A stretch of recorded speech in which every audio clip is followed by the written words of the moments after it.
Good day, everyone. My name is Kelly Moses, third and final year student with the University of South Africa, currently working on a project with the Tygerberg Hospice Trust nonprofit organization.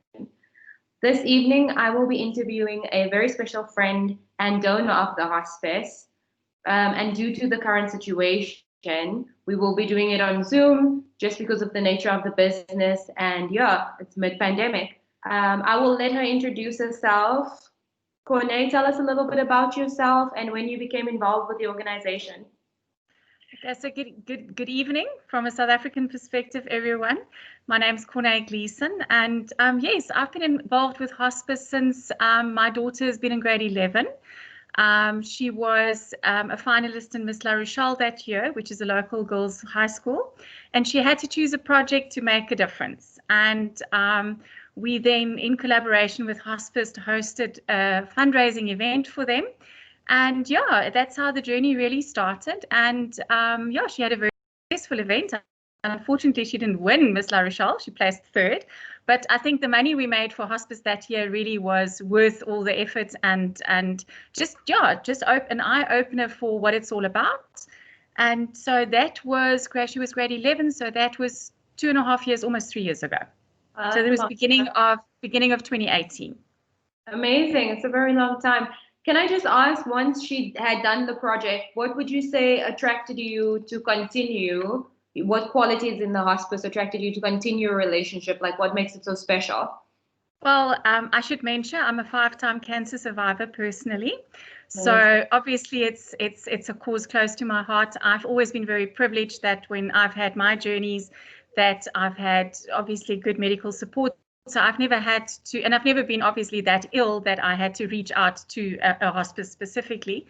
But I think once cancer has crossed your path, it's something that if it doesn't make a difference in your life, wanting to help other people and wanting to make a difference for others, then yeah, that's just us. So yeah, that's why hospice is special, because not everybody has got good access to good medical care. Not everybody has got family and friends that can look after them when they are in those last weeks and months of life, you know. And I think that the work that hospice does is incredible, and the volunteers they have on board that makes a difference in somebody's life is amazing. That's amazing. Like, it's very personal for you, obviously, and it's amazing that what you've achieved or what you've survived.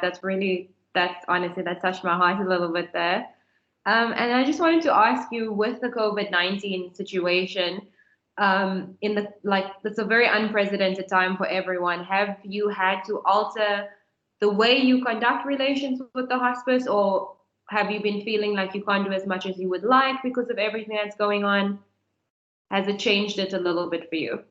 Do you know, I'm very, very, very blessed. Actually, one of my very good friends works for Tygerberg Hospice. And I think with her journey and with obviously the journey we've walked together, it's been easy in the sense that the way I support hospice is to spread the word, to say they've got secondhand stores and please donate whatever you have in your house that is you no longer have a need for.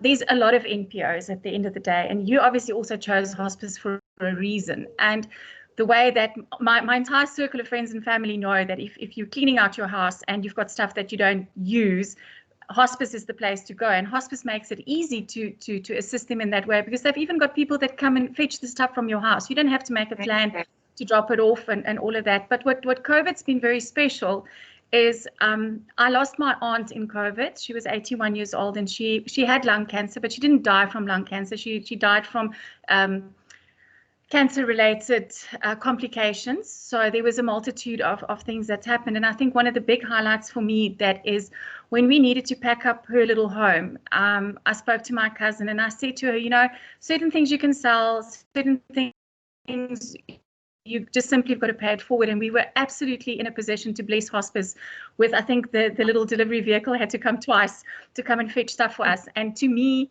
it's something that it will always remain close to my heart. And the sad thing is that through COVID, I've actually given them the biggest donations I've been able to do in the last 3 years. And you know, again, I believe in paying something forward to where it's going to make a difference. And, you know, we all choose an organization that is close to our hearts, and hospice will always be close to mine. I think well, what I'm getting from what you're saying is that this situation has actually allowed you to become more involved and give even a little bit more than you expected. So that's really good. For a lot of people in the situation, it's gone in the opposite direction, and that's amazing that you've been able to do that. And before we go really quickly, I just wanted to know, is there anything you would like to share, a little special message you would like to send to the hospice, to everyone?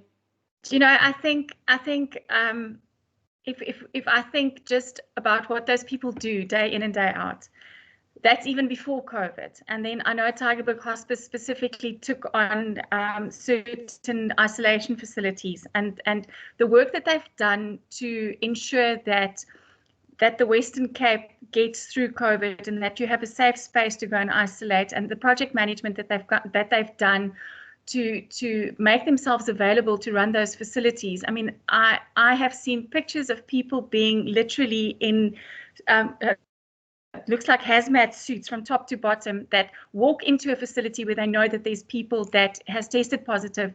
Other than the fact that they look after terminally ill people, they've still took that on themselves. And I think all I can say from an individual perspective is thank you. And thank you that they think wider than the normal cause. And thank you for making themselves available and their staff available to in a time where things were so unsure, uncertain, and everybody was nervous. And somehow they weren't nervous. They just went and they did what they needed to do. So from a personal perspective, thank you. Thank you for the work that you do every single day. And thank you for embracing the challenges that this year has sent, you know, towards them.